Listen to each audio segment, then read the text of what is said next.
नमस्कार सायन दीदी। नमस्कार पायल, कैसे हो? बस ठीक हूँ, मजे में। आप कैसे हो? बस ठीक हूँ। आज आप बहुत कूल कूल लग रहे हो। Thank you. हाँ, वो एक ही तरह के कपड़े पहन के आज थोड़ा अलग अलग टाइप के लग रहे हो। आज थोड़ा टी शर्ट पहनने का मन किया। हम्म, चलो, अच्छा है। तो आज का हमारा जो हम्म, टॉपिक है वो मेनली इंद्रियों पर काबू पाने का है। हमारी जो सेंसेस है उस पर काबू पाने का है, सिर्फ इंद्रियों को नहीं। हम्म, मन, इंद्रिया और बुद्धि, इन सब का जो आपस में कनेक्शन है उसके बारे में आज का हमारा हम्म, टॉपिक है।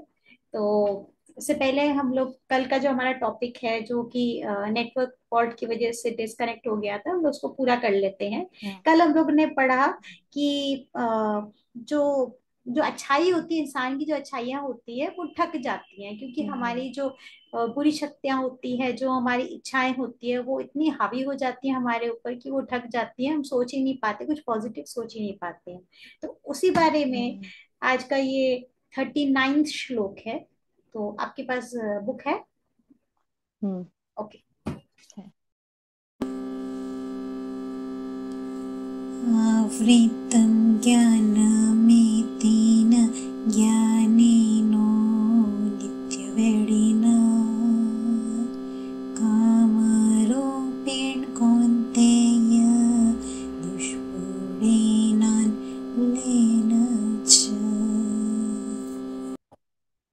तो 39 श्लोक में श्री कृष्ण तो उसी बारे में आगे कहते हैं कि हे अर्जुन, हम्म, इस अग्नि के समान कभी भी न पूर्ण होने हम्म, वाले काम रूप ज्ञानियों के नित्य वैरी के द्वारा मनुष्य का ज्ञान ढका हुआ है। तो यहाँ वही काम को हम्म, वैरी बोल रहे हैं, जो इंसान की इच्छाएं हैं, महत्वाकांक्षाएं हैं, जिसकी वजह से जो है वो मतलब जब वो जरूरत से ज्यादा हमारे ऊपर हावी हो जाती है, तो हम्म, हम लोग सही और गलत के बीच में फर्क ही नहीं समझ पाते हैं। तो उसी को श्री कृष्ण हम्म, जो है वो वैरी बोल रहे हैं कि वो मनुष्य का जो असल ज्ञान है, वास्तविक ज्ञान है, जो जिससे हम्म, वो अच्छे कर्म कर सकता है, वो ढका हुआ रहता है इसी वैरी के द्वारा। हम्म, तो यही वो कह रहे हम्म, हैं।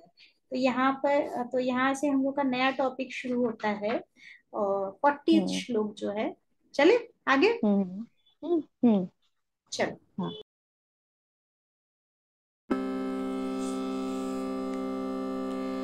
इन्द्रियाणि मनोबुद्धिर् स्याधिष्ठानमुच्यते।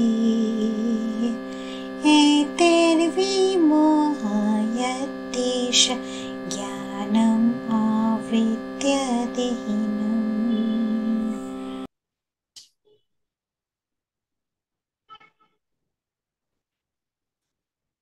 तो यहाँ माधव कहते हैं कि हम्म, इंद्रियां, मन और बुद्धि, ये सब इसके वास स्थान कहे जाते हैं। ये काम हम्म, इन मन, बुद्धि और इंद्रियों के द्वारा ही ज्ञान को आच्छादित करके जीवात्मा को मोहित कर लेता है। तो हम्म। कुछ कहना है इस बारे में?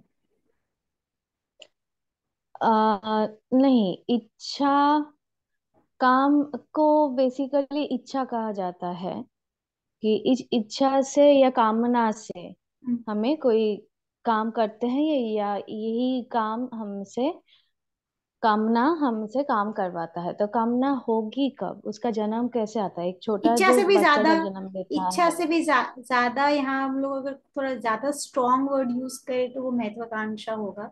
जो एम्बिशियस, मतलब हम्म, कि बहुत ही जो स्ट्रॉन्ग फीलिंग है, हम्म, जिसकी वजह से जो है तरह तरह की, मतलब कि गलत धारणाएं जो है मन में आती हैं। ये करना है, वो करना है, ये कर ले, इसको मार दें, इसका ये नुकसान कर दें, जिससे हम जो है अपनी हाँ, जीवन में सुख और खुशी जो है उसको प्राप्त कर सके। हाँ। तो पर जब एक छोटा बच्चे का जन्म होता है, वो ये सब से अनजान है।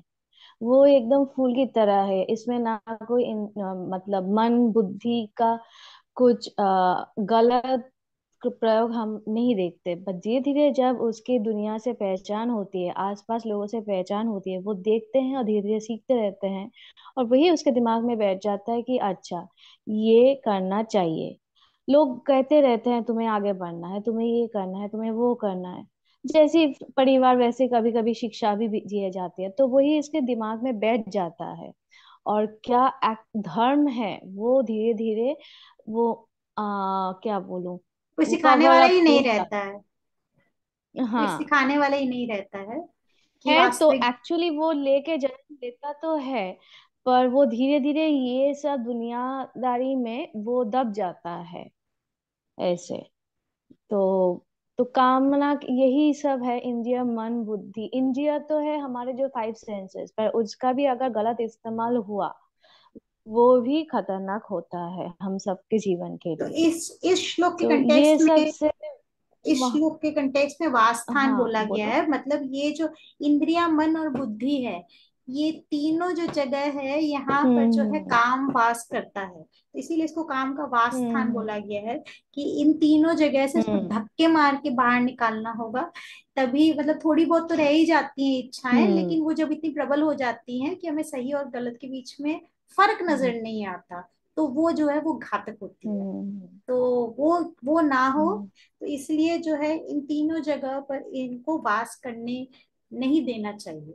इस पर हमें काबू पाना है। वो कैसे बिल्कुल। पाना है वो हम आगे पढ़ेंगे। अच्छा। ठीक है।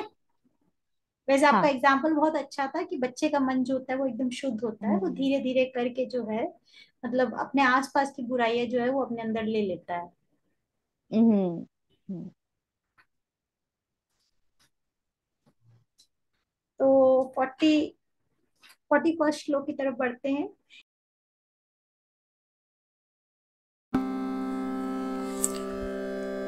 तस्मात्त्वमिन्द्रियाण्यादौ नियम्य भरतर्षभ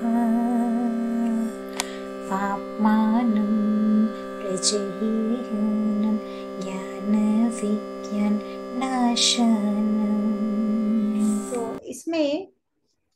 हम्म इसमें माधव कहते हैं कि अर्जुन, तू पहले इंद्रियों को वश में करके इस ज्ञान और विज्ञान का नाश करने वाले हम्म महान पापी काम को अवश्य ही बलपूर्वक मार डाल।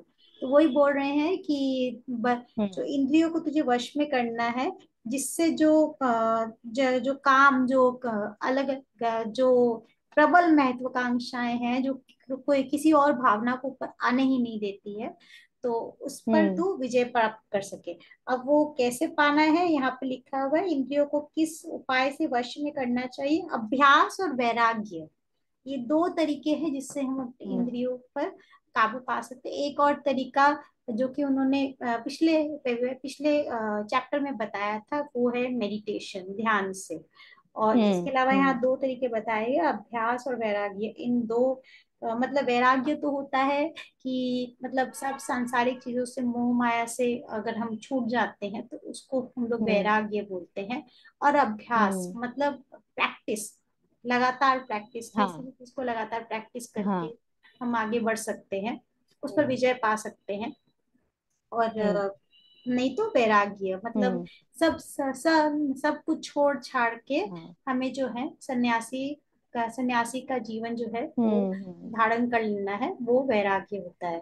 तो इन दो तरीके से हम इंद्रियों पर काबू हम्म पा सकते हैं। हम्म मेडिटेशन नहीं तो मेडिटेशन, मेडिटेशन। हाँ। मेडिटेशन जिससे हम जो है हम्म शून्य, अगर हम मेहनत करें तो शून्य की स्थिति में भी पहुंच हम्म सकते हैं, जब हमारा पूरा शरीर हम्म मन इंद्रियां सब हमारे काबू में आ जाता हम्म है, उसको शून्य की स्थिति बोलते हैं। और तब जो है हम्म हमें किसी चीज से कोई फर्क नहीं पड़ता है। हम्म, बिल्कुल। Any questions? नहीं, तुम इतनी अच्छी तरीके से समझा, या कोई क्वेश्चंस रहा नहीं। Thank you so much. तो हम्म, आगे बढ़े। हाँ। तो वैसे आज हम लोग का ये चैप्टर खत्म हो जाएगा, थर्ड चैप्टर पूरा खत्म हो जाएगा और फिर हम लोग फोर्थ चैप्टर की तरफ बढ़ेंगे। तो आज हम थोड़ा सा डिस्कशन हम्म, करेंगे कि इन तीन चैप्टर में हमने क्या सीखा। हाँ।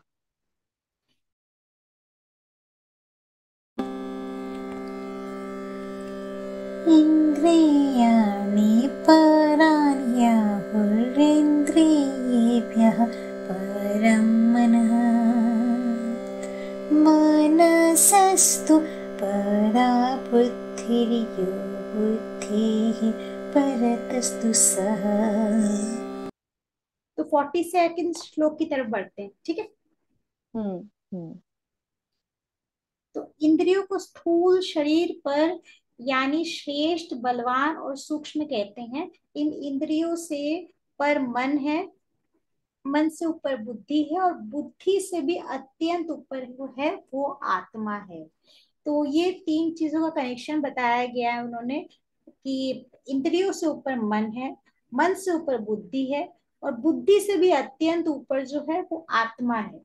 तो आपको अगर अपने इंद्रियों पर काबू पाना है तो अपने मन पर काबू पाना है। आप अपने मन पर काबू पाएंगे तो आप अपने इंद्रियों पर काबू पा लेंगे। आप अगर बुद्धि पर हम्म। काबू पाएंगे तो आप अपने मन पर काबू पा सकते हैं। और आप अगर हाँ। अपनी आत्मा पर काबू पा लेते हैं तो आप इन तीनों चीजों हम्म। पर, बुद्धि पर, मन पर और इंद्रियों पर, सभी पर काबू जो है आप पा लेते हैं। तो ये उनका कहना है। हाँ।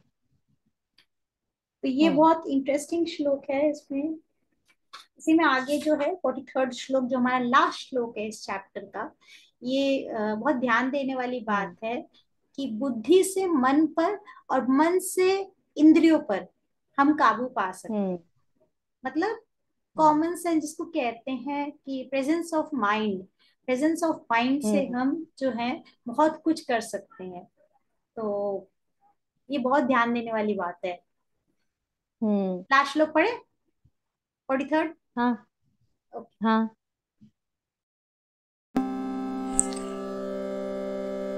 एवं बुद्धे परं बुद्ध्वा संस्थाप्यात्मनम् आत्मना जहि शत्रुं महाबाहो कामरूपं दुरासदम्। तो यहाँ श्री कृष्ण कहते हैं कि इस प्रकार बुद्धि से ऊपर अर्थात सूक्ष्म, बलवान और अत्यंत श्रेष्ठ आत्मा को जानकर और बुद्धि के द्वारा मन को वश में करके, हे महाबाहो, तू इस काम रूप दुर्जय शत्रु को मार डाल। तो वही वो सेम बात रिपीट कर रहे हैं कि जो है तुम्हें हम्म। काबू पाना है, तुम्हें बुद्धि पर काबू पाना है। बुद्धि से काबू पाओ, बुद्धि पर काबू पाओगे फिर तुम मन पर काबू पा सकते हो, मन पर काबू पाओगे तुम अपनी इंद्रियों पर काबू पा सकते हो, अपने सेंसेस को हम्म। कंट्रोल में कर सकते हो। तो हाँ। बहुत ध्यान से सोच समझ के अपने सेंसेस पर काबू पाना है, तब तुम वो पा सकते हो जो तुम पाना चाहते हो। बिल्कुल। राइट। यहाँ हम लोग का फोर्टी हाँ। थर्ड सॉरी थर्ड चैप्टर जो है वो कंप्लीट होता है। तो हमने 3 हम्म। चैप्टर जो है एकदम डिटेल में कंप्लीट कर लिए शायद दीदी, विथ योर सपोर्ट, आपके हाँ। बिना जो पॉसिबल नहीं था। तो थैंक यू। तो हमने फर्स्ट चैप्टर में पढ़ा, अर्जुन बेचारा रो रहा था, मेरे से ये नहीं होगा, मैं नहीं कर सकता, मेरे सगे संबंधी है, भाई हम्म। है, जीजा है, ये है वो है, मैं नहीं मार सकता। फिर श्री कृष्ण पिक्चर में आए, उन्होंने धीरे धीरे करके ज्ञान देना शुरू किया। उन्होंने सेकंड चैप्टर में कहा कि आपको जो है आगे बढ़ना है, हे अर्जुन तुम्हें आगे बढ़ना है। उन्होंने जीवन और मृत्यु के संबंध को बड़ी डिटेल में समझाया। फिर उसके बाद थर्ड चैप्टर जो था वो कर्म योग का चैप्टर था, कि हमें कर्म हम्म। क्या है, कैसे आगे बढ़ना है, कैसे कर्म करने हैं, कैसे कर्म नहीं करने हैं, और एक इंद्रियों पर काबू पाना है। तो बहुत ही इंटरेस्टिंग चीजें हमने सीखी। गलत और सही के बीच में फर्क जो है वो कैसे करना है, तो ये काफी सारी चीजें हाँ। जो है हमने सीखी। तो अगर हमारे व्यूअर्स में किसी ने अगर नहीं देखे हैं पास के 3 चैप्टर्स, तो आप प्लेलिस्ट में जाइए। प्लेलिस्ट में म्यूजिकल भगवत गीता बोल के आपको मेरे प्लेलिस्ट में सारे के सारे वीडियोस मिल जाएंगे इस सीरीज के। तो वहां से आप हमें जो है वो कंटिन्यू कर सकते हैं, हमें कैचअप कर सकते हैं, जिससे जो है आगे के वीडियोस देखने में भी आपको हेल्प मिलेगी। राइट। हम्म। हाँ, बिल्कुल। ओके, वैसे हम कोशिश करते हैं कि हमारे हर एक वीडियो जो है एक दूसरे से कनेक्टेड नहीं हो, जिससे अगर आप पहली बार भी देख रहे हैं तो आप डिस्कनेक्टेड फील नहीं हम्म। करें। राइट। हाँ। हाँ। हाँ, एकदम। Topic by topic. एकदम। हम्म। एकदम। हर एपिसोड अपने अपने आप में ही एक मतलब वार्ता है सबके लिए। इंडिपेंडेंट है। एकदम। तो शांति दी बताओ, इन 3 चैप्टर में हमने क्या सीखा आपके हिसाब से, एंड आपने उसको कैसे अपनी लाइफ में इम्प्लीमेंट किया? पहले ही बता चुकी हूँ, जैसे कि गीता हमारे लाइफ में सालों हजारों सालों पहले शायद बोला हुआ गया होगा भगवान के श्री कृष्ण द्वारा, या लिखा गया होगा, पर वो अभी हमारे लाइफ में उतना ही एप्लीकेबल है। और जैसा भी तुमने कहा है कि पहले जो अध्याय था वहां पे अर्जुन बहुत दुविधा में थी कि ये युद्ध करे या ना करे, और इतने सारे जो रिश्तेदार हैं उन लोगों से युद्ध कैसे करें। हाँ, माना कि उन्होंने गलत किया है, फिर भी इतने सारों को इस युद्ध के कारण मरना होगा। पनिशमेंट देना एक बात है, मरना मतलब हमेशा के लिए उसे खो देना, इतना बड़ा पनिशमेंट अर्जुन के मन कभी मतलब अंदर से वो मान नहीं पा रहे थे। तो वो बहुत ही विधा में थे कि इतनी बड़ी युद्ध, इतने सारे लोगों का जान जाने वाले हैं, तो वो कैसे संभव होगा, ये उचित होगा भी या नहीं होगा। और फिर उसका कृष्ण कारण ने मैं कहा बनूंगा। कि ये तुम्हारा, हाँ, ये तुम्हारा कर्तव्य है। और मेरा कोई ना अतीत है, ना वर्तमान, ना भविष्य, मैं ही काल हूँ। और अगर तुम्हें मेरी नजर से देखोगे, ये सारे नहीं, अभी का उन्होंने बताया ये नहीं है मर कि मैं चुका ही, ही है। अभी हाँ। उन्होंने बताया नहीं है कि मैं ही ईश्वर हूँ, वो आगे के अध्याय में वो बताएंगे। अभी वो सिर्फ उसको समझाने की अच्छा, कोशिश कर रहे हैं। तो वो हम सरप्राइज ही रखते हैं दर्शकों के हाँ। लिए। तो जितना कृष्ण हमने कहा है अध्याय में कि काम पे ध्यान दो, तुम्हारा काम है एकदम कोई भी डिजायर ना रखते हुए, काम का फल चिंता ना करते हुए तुम तुम्हारा काम करते जाओ, बस उसी पे ध्यान दो। और इसी तरह हम इसी से हमें भी ये सीख मिलती है कि कोई भी काम हमारे सामने आए, हमारा फोकस यही रहना चाहिए, ये काम हमारे बेस्ट दे के हमें करना है। उससे अच्छा फल मिलता है नहीं मिलता है, हमें प्राइज मिलता है नहीं मिलता है, या गालियां मिलती है, उससे हमें कोई फर्क नहीं पड़ना चाहिए। पड़ जाता है पर नहीं पड़ना चाहिए। यही अभ्यास हमको मेडिटेशन के थ्रू करना चाहिए। और यहाँ अध्याय 3 में भी हमने कहा कि वो कैसे करे और भी डिटेल में, जैसे कि आज का भी श्लोक में भी बताया गया है, ये कहाँ से आता है, ये कामना और ये फल की इच्छा, और उसे हम कैसे इसको जीत पाए और आगे बढ़े, बिना कोई फल किए हम एकदम अच्छे से काम पे ध्यान के, काम जो काम हमारे सामने आया है वो काम किए जाए। अर्जुन के लिए वो धर्म युद्ध का काम है, हम लोगों के लिए हमारे डेली लाइफ का जो भी काम है वो है। तो यही तक अभी तक अध्याय 3, तीनों अध्याय में अभी तक यही हमको मिला है। अब एप्लीकेशन के बारे में अगर बताऊं तो हाँ, जरूर, ये सारे ही अपने लाइफ में मैं कोशिश करती हूँ उतरने की। कब जब भी कोई काम सामने आए तो हमेशा चिंता रहता है कि काम कैसे करूं, पर लोग क्या कहेंगे, आगे क्या बोलेंगे, ये सब अगर हम चिंता करने में लग गए तो उसी टाइम हमारा दिल बैठ जाएगा, नेगेटिविटी आ जाएगा, और हम आगे एक दो स्टेप भी नहीं ले पाएंगे। ये कभी कभी मेरे साथ भी होता था, ये होगा तो फिर मैं सोचती थी कि नहीं, करते हैं, जब आगे करेंगे तभी, गलती हुई तो वो भी पता चलेगा, सही जा रहा है वो भी पता चलेगा, कम से कम एक दो स्टेप्स तो आगे तो बढ़े, काम करते रहे, देखते हैं आगे क्या होता है। तो यही मैं लाइफ में अप्लाई करने की कोशिश करती हूँ। मेरी लाइफ में मैं एक चीज मैंने जो फील की है सेकंड चैप्टर पढ़ने के बाद, हम्म। कि मतलब हम्म। पहले मेरे जीवन में अपनों को खोने का बहुत डर था, क्योंकि I am a late born child. अच्छा। मैं देरी से पैदा हम्म। हुई हूँ, और मेरे पेरेंट्स भी जो है, मेरे पापा नहीं है, और मम्मा जो है वो एज जो है नॉर्मली जो मेरी एज के मम्मा पापा होते हैं उससे थोड़े बड़े हैं। तो मुझे उनको खोने का डर अक्सर रहता था। लेकिन अब जो है मतलब कि इस संबंध को जानने के बाद, मतलब मैं ये नहीं बोलूंगी कि हम्म। डर नहीं है, लेकिन उसमें कहीं ना कहीं मैंने थोड़ा काबू पा लिया है। मतलब मैं अब थोड़ा सा जो प्रेजेंट पर ज्यादा ध्यान हम्म। देती हूँ कि अच्छे से अच्छा टाइम जो है अपनी फैमिली के साथ में स्पेंड करना है, क्योंकि ये टाइम जो है वो वापस नहीं आएगा। तो वो मैं इस तरह अपने लाइफ हम्म। में अप्लाई करती हूँ। हाँ, अच्छी बात है, अच्छी सोच है। चलो ठीक है, तो फिर हम लोग एक फ्रेश एक फ्रेश टॉपिक के साथ, एक फ्रेश चैप्टर के साथ नेक्स्ट एपिसोड में मिलेंगे। तब तक के लिए नमस्कार।